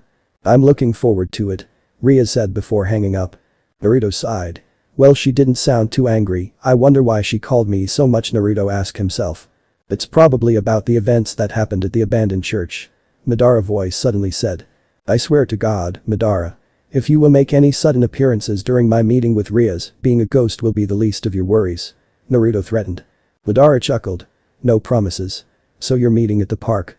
It's becoming some kind of iconic spot for supernatural beings or something. Naruto smiled a bit. Yeah, I guess that fountain is really some kind of hotspot. Naruto and Madara continued to make small talk with each other as they made their way to the park, ignoring the stares that Naruto was getting from the people, since it looked like he was talking to himself. Naruto would probably never admit it, but he was actually a bit happy that Madara was with him. He would have felt alone without the Uchiha besides him, and Naruto hated feeling alone. Well, here we are. Naruto said as he sat on the edge of fountain. She's not even here yet. Naruto sighed. Madara smirked slightly as he saw Rias slowly approaching, probably trying to sneak up on Naruto. Oh, don't worry. She'll be here soon enough. Madara stated in an amused tone. Did you say something, Maddie-chan? Madara had already disappeared from Naruto's side. Maddie-chan. Naruto looked around a bit, searching for Madara, but realized that he was already gone. Naruto suddenly felt a presence approaching him. Before Naruto could turn his head, a pair of arms wrapped themselves around him and someone's face started nuzzling his neck. Oh Naruto-kun, I was so worried about you. Why didn't you answer my calls? Rias asked as she hugged Naruto tighter. Naruto, who was getting trouble with breathing, gulped. I was really busy. I hope nothing bad happened. Naruto said. Don't worry about it. Nothing too significant happened. Naruto's eyes narrowed, was trying to save someone from having their sacred gear ripped out of them. Nothing significant. Naruto quickly replaced the look on his face with a smile. Why don't we get something to eat? We can catch up while we do that. Naruto said as he stood up. Rias smiled as she stood up as well, linking her arm with Naruto's. Lead the way. Itachi looked out of the train's window, trying to gather his thoughts. There was something wrong about this Diodora, but he couldn't put his finger on it. Why did we choose this method of transport? Itachi asked as he directed his gaze towards Diodora, who was sitting across from him. Diodora smiled. I could use my devil magic to transport ourselves to Kuo, but that wouldn't be so enjoyable. Besides, isn't this a nice break from running from all those exorcists? Diodora said as he pointed at the scenery outside. Itachi nodded before closing his eyes. What are you doing now, Naruto-kun? Itachi thought. Itachi's thoughts were cut off by Diodora's voice. So where are you heading to Kuo, Itachi-san? I'm meeting with an acquaintance of mine. Itachi answered, not opening his eyes. Oh, what a coincidence. I'm also meeting with an acquaintance, well, we're more like lovers actually. Diodora said, his smile not disappearing for a second. Interesting. Itachi said, actually not giving a damn about it. She is a nun. A really kind-hearted girl. She once healed me, fully knowing I was a devil. Diodora seemed to trail off, as his smile got a slightly more wicked tint to it. Then it hit Itachi. Normal healing abilities couldn't heal devils. So it could only mean one thing. Diodora was after the sacred gear possessing nun that was transferred here from Italy. Itachi slowly opened his eyes, his usual black orbs replaced by red ones. Unfortunately, Diodora made the mistake of looking straight into Itachi's eyes. Why don't you tell me a bit more, Diodora-san? Rias and Naruto were now sitting on a bench, eating dango. Rias was sitting extremely close to Naruto and was leaning on him slightly. Naruto looked at her with a raised eyebrow. Since when did she become so clingy? Naruto asked himself in his mind. So Rias, did anything interesting happen? Naruto asked, trying to get a conversation going. I got a new member for my peerage. Rias said as she took another bite of her dango. Naruto's eyebrows rose up. Oh really? Tell me a bit more. Naruto said, his interest now piqued. Well, she's a bishop now. It's the same nun that Issei met, by the way, her name is Asia. She used to have a sacred gear, but it got extracted from her. The extraction process kills the wielder of the sacred gear, so I resurrected her as a devil. Rias finished. Naruto's eyes widened as he cursed inwardly. This wasn't going according to plan. He was supposed to give a replica of the sacred gear back to the nun and improve his standing with the church. Now that she was a devil, his whole plan had been torn to pieces. I have to wait for Itachi now until I can make a move on the angels, Naruto thought. Is everything alright, Naruto-kun? Rias asked with a bit of concern in her voice. I'm sorry, I spaced out a bit. Naruto answered with an apologetic smile. So, is she any good as a bishop? Rias sighed. Since Asia lost her sacred gear, she lost her main power. So I got a Keno to teach her a few easy spells and to train everyone else a bit so I could make my time free for you. Rias said as she leaned her head on Naruto's shoulder. Naruto, surprisingly, felt himself not annoyed by Ria's actions. In fact, he didn't seem to mind it at all. Suddenly a question popped up in Naruto's mind. Say, Rias, Naruto started. Why did you want me to join your peerage? Rias looked up at Naruto before she started smiling. It was because of you, power first. It was such an amazing opportunity, I just couldn't let it slip. But then I started to find out more about you. And I actually have only one thing to say about you. Now Rias spoke in a soft tone as she placed her hand on Naruto's cheek and leaned closer to his face. And what may that be? Naruto asked. Rias leaned in even closer until Naruto could feel her hot breath by his ear. You interest me, Uzumaki Naruto. She whispered in his ear. Suddenly the sound of Ria's ringtone was heard. Rias sighed as she answered the call. Hello? For Lucifer's sake, what did he do now? Alright, I'll be there soon. Rias said before hanging up. What happened? Naruto asked. Apparently there was a little accident during Akeno's training. Rias answered in a rather annoyed tone. She turned towards Naruto with an apologetic smile on her face. I'm sorry Naruto-kun, I really have to go now, but I'm sure we can continue spending our time together later. Rias said with her voice turning a bit sultry at the end. Rias quickly pecked Naruto on the cheek and ran off. Naruto touched the spot where Rias had just kissed him. Well, that escalated quickly. Somewhere in some fancy apartment, a rather tall man with black-brownish hair with golden bangs and a goatee was chilling on a couch, sipping some wine. You must be Azazel, leader of the fallen angels. A voice rang out from the corner of the room. Azazel lazily turned his head to see a black-cloaked man with an orange mask stepping out of the shadows. Want some wine? Azazel asked casually as he lifted up the wine bottle. Unfortunately, I didn't come here to drink. Madara said calmly as he sat down on another couch opposite to the one Azazel was sitting on. Azazel shrugged. Suit yourself. Azazel said as he poured himself another glass of wine. The two remained silent for a while. Madara was silently watching Azazel drink glass after glass. That was until Azazel broke the silence. So what does the great Uchiha Madara want from someone as humble as myself? Azazel asked somewhat jokingly. I see you actually know who I am. Madara stated, slightly surprised. Of course I do. You're the one that used Raynare-chan. I heard you scared her good. So what happened to her? Azazel asked as he took a sip of his wine. I killed her. Madara quickly answered, hiding the truth from Azazel. Azazel sighed. A shame. She used to be a good girl before she refused to follow orders. And I had wanted to give her a last squeeze. Azazel then made a squeezing motion with his hand with a rather desperate look on his face. You seem to be quite interested by a woman's assets. Madara said, slightly amused by Azazel. Are a beacon of hope for men, my friend. Naughtiness is actually the reason I fell from the heavens. Azazel told Madara with a laugh. The question suddenly popped up in Madara's mind. How did you know I was the one who used Raynare? Madara asked, slightly suspicious of the fallen angel. Young devils run their mouths often, you know. Azazel casually answered, taking another sip of his wine. Naruto's brow furrowed under his mask. It seems Rias was a bit too enthusiastic about her new bishop, Naruto thought. But enough of that. I assume you didn't seek me out just to chit-chat. Azazel said. Indeed. I heard you've done quite some research on the subject of sacred gears. But the one thing that caught my attention is your ability to artificially create and recreate sacred gears. Madara then reached into his cloak and revealed two small silver rings to Azazel. I was hoping you could copy this one from me.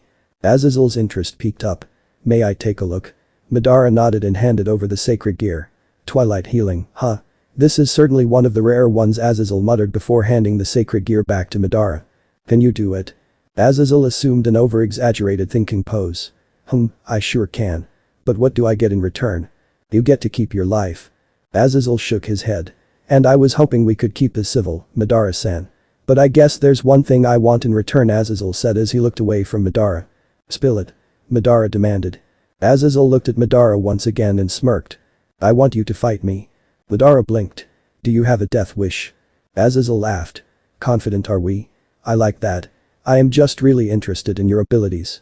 Why don't we just have a little spar, no death battle of mass destruction, just a small spar to test each other. If I think you're good enough, we'll work together. And I certainly hope that the strongest bond of friendship establishes between us. Azazel said, still laughing. Madara sighed. Very well. I'll finish this quickly. Where shall we fight? Just outside town near a small lake, so we won't scare all the poor people. Or is that offensive towards your kind? Azazel asked, slightly amused. I couldn't care less. Madara answered before using Kamui to warp himself to the location of the battlefield. Azazel closed his eyes and smirked before departing himself. Madara said nothing as he saw Azazel appear.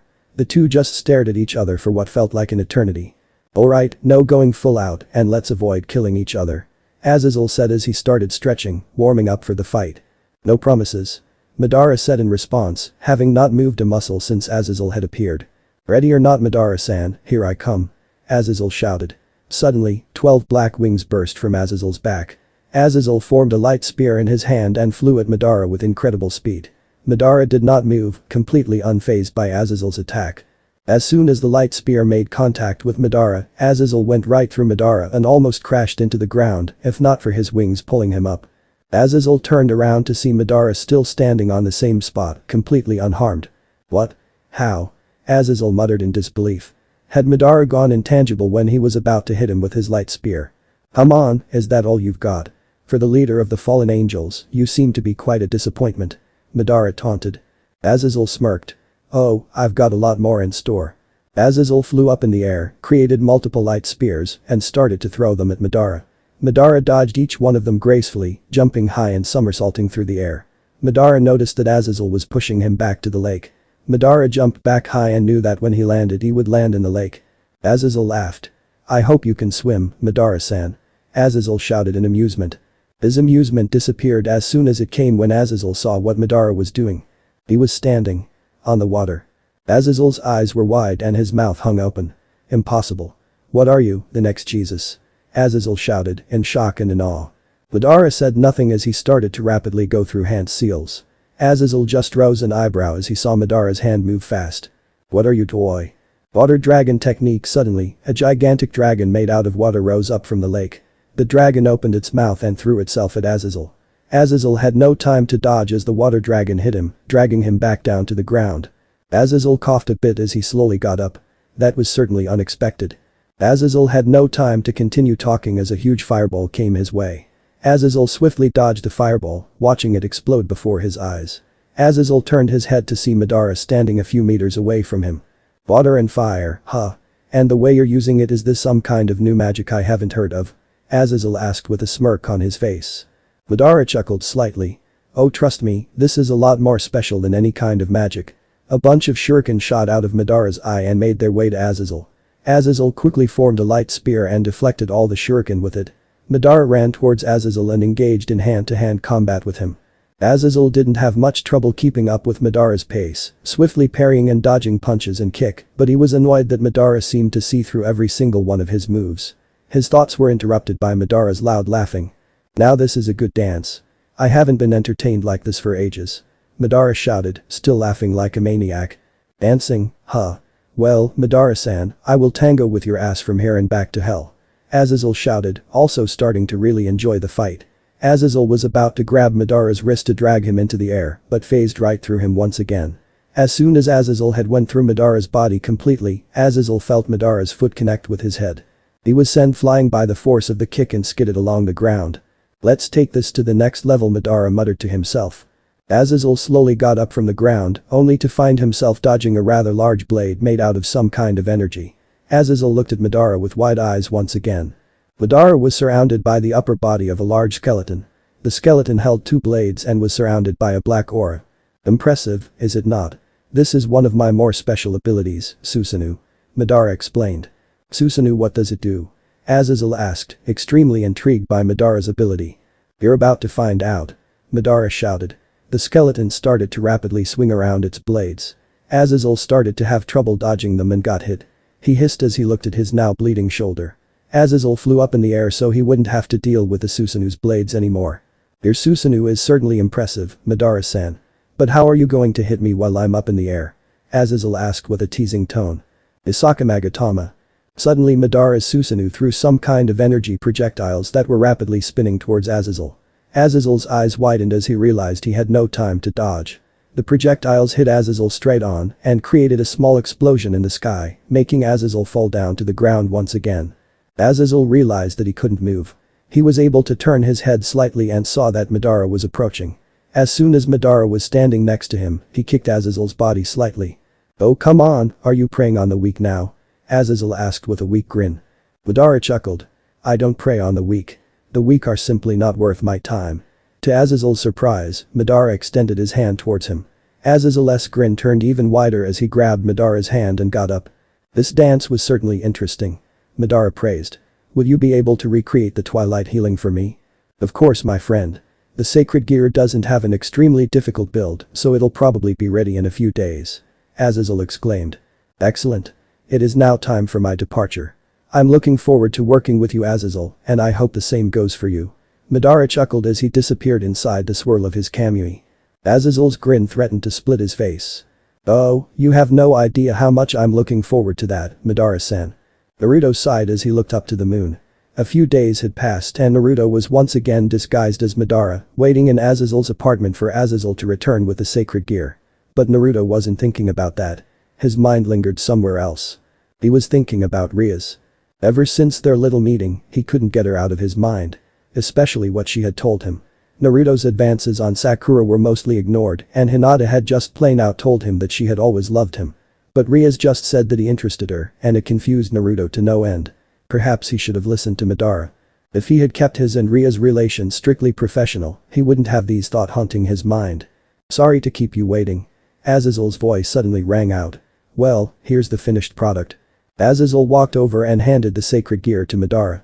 Madara took his time to observe it, noticing that it was an exact replica of the original Twilight healing. As I've said before, artificial sacred gears are always inferior to the real ones. This one will heal wounds slower than the original Twilight healing, which makes it less viable if you want to use it mid-combat. Azazel explained as he sat down on the couch. I see. Madara answered and hid the sacred gear in his cloak. Azazel. Madara started. Azazel lazily looked up to him before grabbing some wine.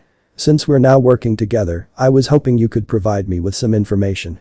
As much as I hate to admit it, I'm still not really well informed on the supernatural world. Of course, my friend. Azazel exclaimed with a grin as he poured himself a glass of wine. So what do you want to know? Azazel-sensei will teach you. Madara cringed slightly when Azazel called himself sensei, but quickly regained his composure. I need to know some more about the devils in this area. Madara stated. Azazel took a sip of his wine. Well, there's two peerages that you should look out for. You've already met one of them. The kings of the peerages are both part of clans from the 72 Pillars, the most prestigious and important devil clans. And they're both related to one of the current Satans, the leaders of the devils and rulers of the underworld.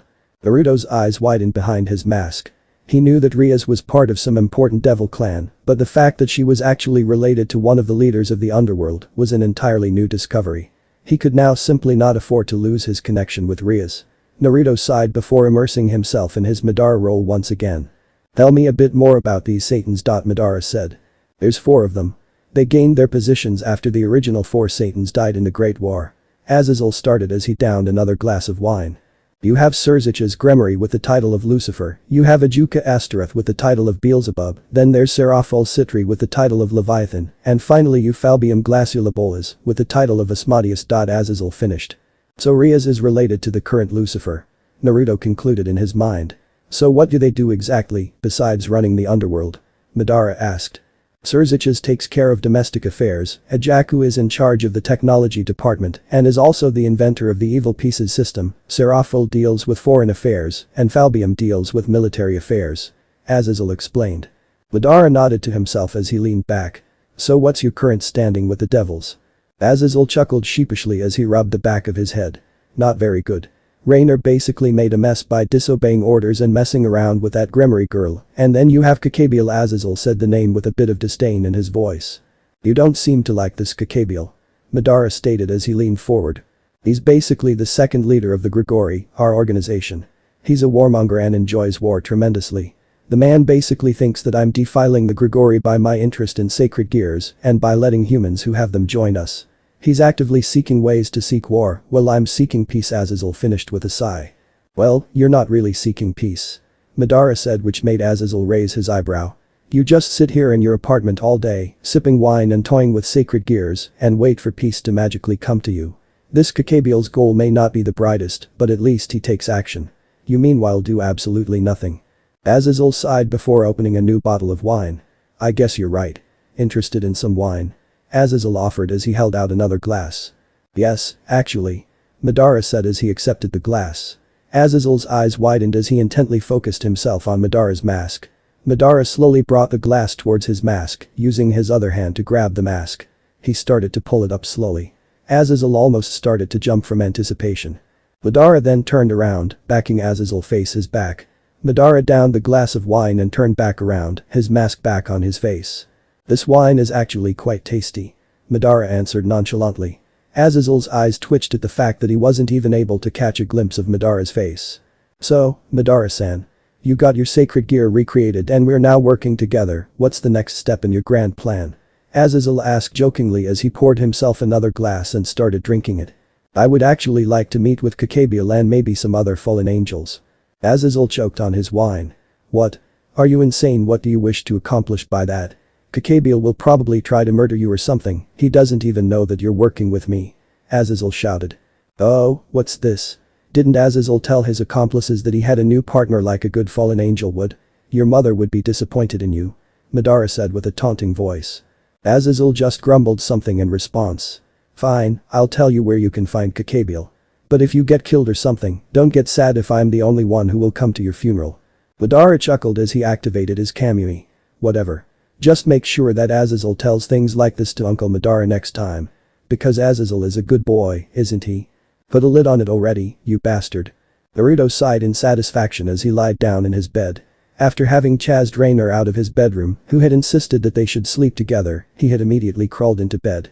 He was really wanted some rest, preventing Azazel from getting drunk and keeping Raynare in check proved to be more draining for Naruto than he had thought it would be. Just as Naruto was about to doze off, he heard a sound in his room. Naruto slowly sat up straight and looked at the figure that had appeared inside his room. It was Rias. Naruto sighed in annoyance. "Look Rias, I'm really tired. So I think whatever has caused you to appear in my bedroom in the middle of the night can wait for tomorrow." Naruto then proceeded to lay back down on the bed again. Rias however remained silent as she walked over to Naruto's bed. She climbed on it and started to straddle Naruto. "What the hell are you?" "Naruto-kun, I want you to take my flower juice," Rias suddenly exclaimed. Naruto remained silent for a few seconds, an impassive look on his face. That was until Naruto's mind had processed everything and all hell broke loose. "What the hell, woman?" Naruto shouted. "What kind of mental disorder do you have, breaking into my house and just giving your flower juice away to me?" "Please, Naruto-kun." Rias grabbed Naruto's hand and placed it on her garden. "We need to do this quickly." Naruto roughly pulled his hand away, sat up straight and grabbed Rias by her shoulders tightly. Rias let out a small squeal in response. "Look, Rias," Naruto said in a stern voice.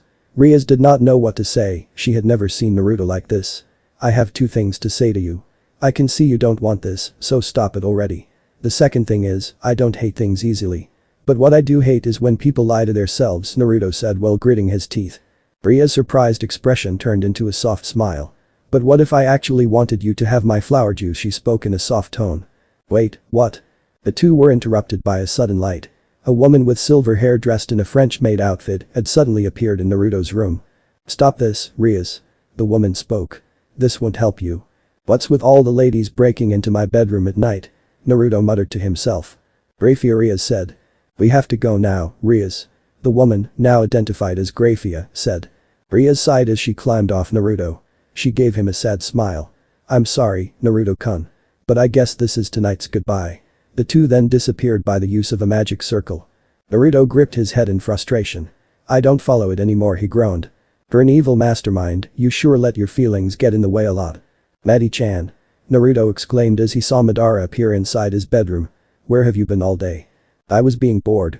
Despite the information you acquired during your meeting with Azazel, the situation that occurred just now was the only thing that could spark my attention," Madara answered casually.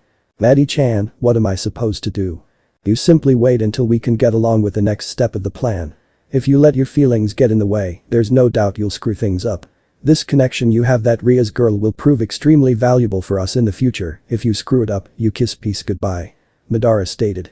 "But I'm still Konfu. What do I look like, some life counselor? I'm not here to help you survive puberty, boy. What happened to the cold-minded man who casually murdered someone who stood in their way? The man that manipulated people for the sake of accomplishing his goals? You're just a whiny child now who's getting himself all driven up by a girl. Once you're ready to deal with your problems and take them instead of a shinobi again, we shall continue with our plans.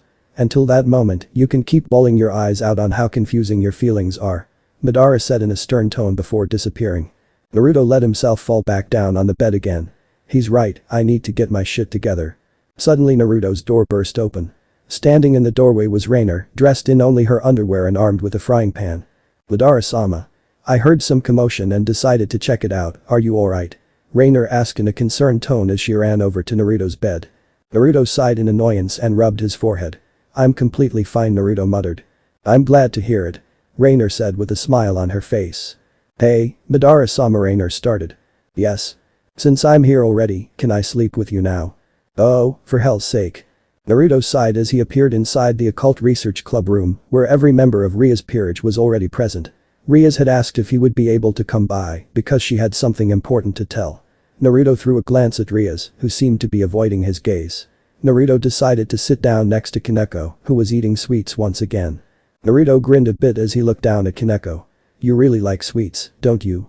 Naruto asked as he rubbed Kaneko's head. To Naruto's surprise, Kaneko started to purr in response to his action. Issei had joyful tears streaming down his face as he witnessed the special event of Kaneko purring while everyone else sweat-dropped. She reminds me a bit of Kuroka. Naruto thought to himself. But you. Why have you called us here? Issei asked as he rubbed the back of his head. Rias took a deep breath. I have something important to tell you all. Figured that much, Naruto muttered as he narrowed his eyes. Suddenly, an orange summoning circle surrounded by flames appeared in the room. A young man with blonde hair dressed in a blazer had appeared in the room. The man had a smirk on his face as he looked at Rias. Rias, my love. The man exclaimed, shocking most people present in the room. I assume you're ready to go back to the underworld. The man said as he walked closer to Rias. Riser Phoenix, Rias muttered with disdain in her voice. I don't get it. Who is this dude? Issei said as he pointed at Riser, only to be ignored. Naruto's eyes narrowed. Azazel had told him before that the Phoenix clan was also part of the 72 Pillars. But what business did he have with Rias? You know I still have no intention of marrying you, Riser. Rias stated as she glared at Riser. Mary, Issei shouted. Indeed. A marriage between Butchu and Riser-san has been arranged a long time ago, they're fiancés. Akeno explained with a smile plastered on her face. Her voice didn't sound too happy though. That's correct. But unfortunately, you have no say in this matter, my love. Riser said as he smirked at Trace. You don't have to make such a big deal out of this, Rias.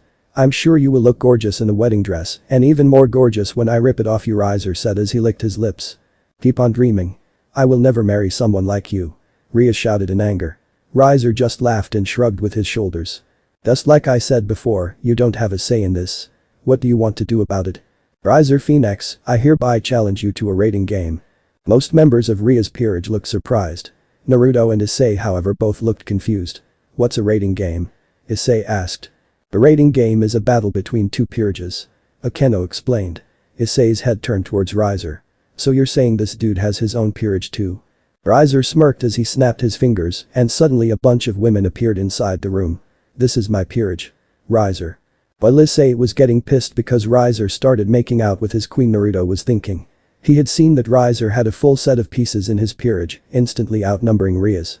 From what he heard as he observed the conversation further, Riser also had experience in rating games, while Rias had none. Naruto knew that Rias would lose. He could not help them in this rating game since he was not part of Rias' peerage. He had to prevent this engagement in some other way. Tell me, Rias. Who's this man? I can tell that he's no piece of yours, yet he's certainly more interesting than your pawn. Riser said as he turned towards Naruto. The name's Uzumaki Naruto, and I'm indeed not part of Rias' her peerage. I'm actually the only human here. Naruto said calmly. Riser smirked while Riser's queen, Yubaluna, started laughing. Oh, Riser-sama. Your fiancé must be extremely desperate if she works with a puny human. In the blink of an eye, Naruto had grabbed Yubaluna by her throat and lifted her up in the air. Riser was about to intervene, but Naruto had manifested the arm of his Susanoo and was using it to restrain Riser. Do you like it when I touch you, woman, in front of you, huh? Naruto said as he touched Yubaluna's garden with his free hand. Even though she was being held by her throat by Naruto, she couldn't suppress her sound. Naruto-kun, stop it. Rias shouted.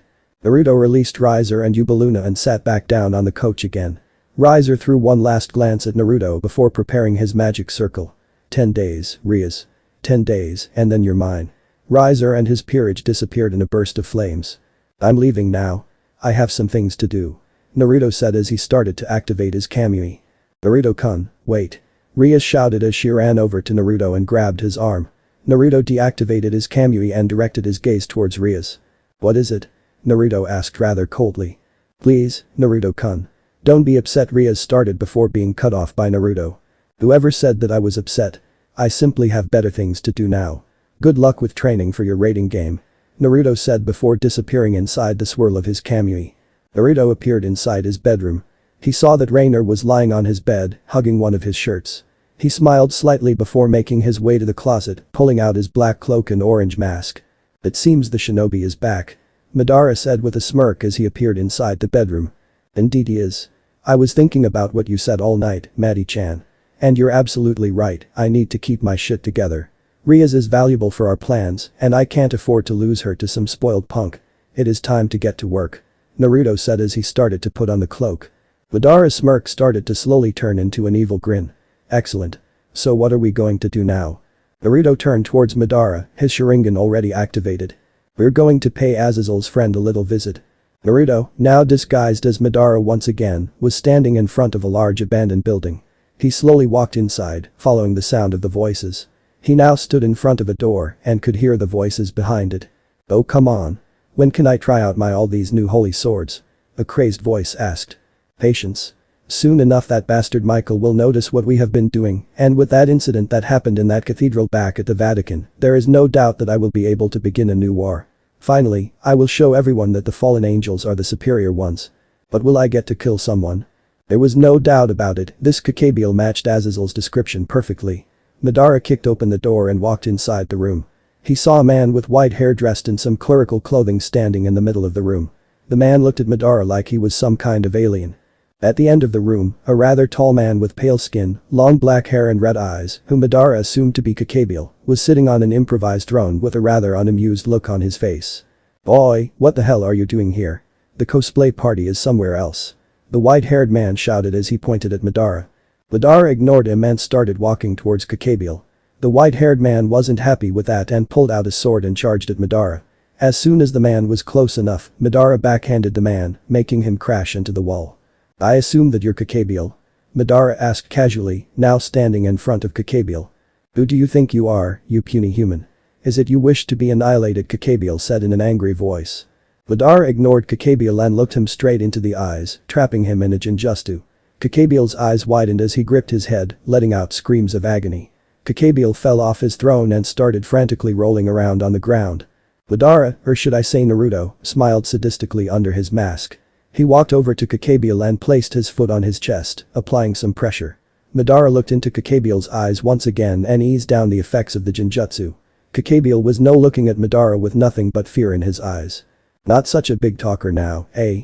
Madara said as he started to apply more pressure to Cabal's chest, making him cough slightly. Unfortunately, I can't kill you now. But you have to understand a few things first. Stop it, Cabal managed to mutter. Madara laughed maniacally. Oh no, I've just begun. I'm not like Azazel, I won't take your big talk like it's nothing. You're my slave now. My bitch.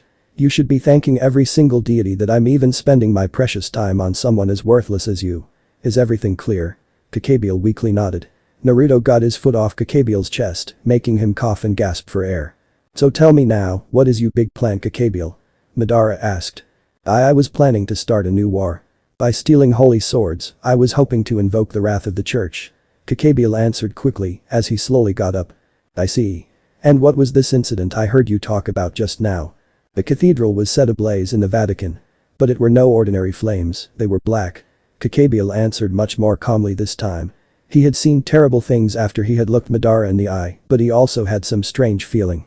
Like he actually wanted to obey Madara. Naruto silently cursed under his mask. Damn it, Itachi.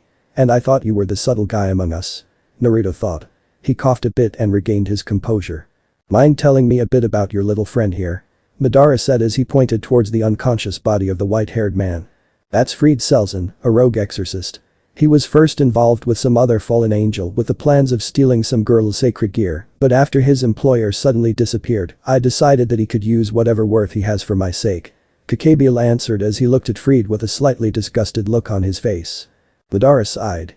So this was the exorcist that worked with Raynare. He started walking over towards Fried. Wake up. Madara said as he slapped Fried in the face. Fried grudgingly opened his eyes and coughed a bit. Hell off, you dirty cosplayer, Fried whispered. Look, you disgrace to humanity. I'm your new boss now. I'm sure we can get along. I'll let you kill lots of things. Is that okay with you? Madara asked Fried like he was talking to a child. Fried's eyes brightened as an insane grin appeared in his face. Yes. I already like you, boss. Fried exclaimed as he stood up like nothing had happened. Madara patted Fried's head and turned towards Cabal. I'll return soon enough with your instructions. For now, remain dormant. Tell no one about this meeting, act like it never occurred, understood? Cabal nodded in response. I didn't really get your name, my lord, Cabal said with some fear still present in his voice. Madara chuckled as he started to activate his Kamui. I am your new god. I will bring peace to this world. I am Uchiha Madara. He then disappeared, leaving Cabal and Fried alone. Naruto yawned as he woke up. Today would be another busy day. He smirked slightly as he remembered yesterday's events. I can't believe fallen are that easy to whip into submission, Naruto muttered to himself. Naruto heard a slight sound coming from his side. He smiled a bit as he saw Raynare cuddle up to his side. He had no energy to argue with Raynare over who would sleep where last night, so he just let her sleep with him. Good morning, Madara-sama. Raynare muttered as she hugged Naruto tighter. Yeah, good morning, Naruto answered absent-mindedly, his thought lingering somewhere else. Is something wrong, Madara-sama? Raynare asked with a concerned voice. It's nothing, Raynare-chan. Come on, it's time to get up. Naruto and Raynare slowly got out of bed. Naruto sighed as he checked his phone quickly. 12 missed calls from Rias. Naruto looked up at the ceiling. He had taken Madara's advice to his heart and wouldn't let his feelings get in the way of his plans. But he couldn't help but question his feelings towards Rias. He didn't even know her that well. Were they just still allies? Were they friends? Maybe they were something more. Naruto then turned his head to see Raynare getting dressed. He may have gotten her on his side by scaring the shit out of her, but he started getting attached to the fallen angel. So what's the plan for today, Madara-sama? Raynare asked as she hugged Naruto from behind. I'm probably going to. Naruto was cut off by the sound of the doorbell ringing. Naruto sighed and Raynare pouted a bit when she released Naruto from the hug. Naruto walked over towards the door and opened it. What can I do for you? Hello there, Naruto-kun. It's been some time, hasn't it? The person said, the corners of their lips tugged upwards into a small smile.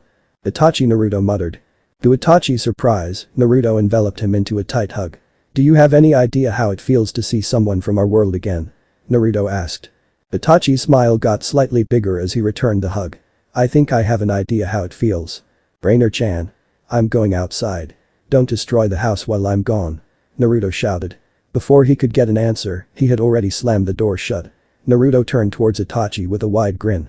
I guess we have some catching up to do. Naruto and Itachi were now sitting on a terrace, catching up. Naruto watched as Itachi devoured dango after dango, like his stomach was a black hole of darkness. I heard you caused quite the ruckus back at the Vatican. Naruto said with a smirk. Itachi sighed. It was horrible. I was calmly spying on some people, and then two girls decide to mess everything up. I had no choice but to use Amaterasu. Oh come on. The great Uchiha Itachi was forced to use one of his strongest techniques on two little girls. Naruto said with a mischievous look in his eyes. Itachi stared at Naruto impassively. They were exorcists. I didn't exactly feel like fighting a girl with a holy sword and ruin a chance at getting along with the angels. Itachi deadpanned. Well, you actually still ruined the chance. You're now wanted by the church. Naruto deadpanned in return. Itachi shrugged before he resumed eating his dango. For a while they remained silent until Itachi broke the silence. Did you have any luck with the devils? Itachi asked as he took a bite of his dango. This time it was Naruto's turn to sigh. Yes, actually. But that girl has been driving me crazy for the past few days, Naruto muttered as he buried his face in his hands. Itachi smirked slightly. You never told me your girlfriend was a devil. Naruto blushed slightly and glared at Itachi, who had an amused look on his face. Don't give me that shit. She's not my girlfriend. Yet. Itachi added calmly. For hell's sake, Itachi. Naruto-kun. A voice suddenly shouted. Naruto turned his head around and cursed when he saw who called his name. Rias and her peerage, all dressed in tracksuits, were walking towards him and Itachi. How convenient, Naruto muttered. Hey, Naruto-kun. Rias said. Naruto's eyes narrowed slightly. Rias seemed nervous for some reason. Hello, Rias, everyone. So why are you all dressed like that? Naruto asked as he looked over the members of Rias' peerage. We're heading towards the mountains to train for the upcoming raiding game. Rias answered. With some exercise, I'm sure we'll be able to beat Riser. Rias finished with a smile. Naruto, however, frowned. He wasn't that sure if Rias could win the raiding game or not. Had he been his old self, he would have encouraged her and told her that there was no way they could lose.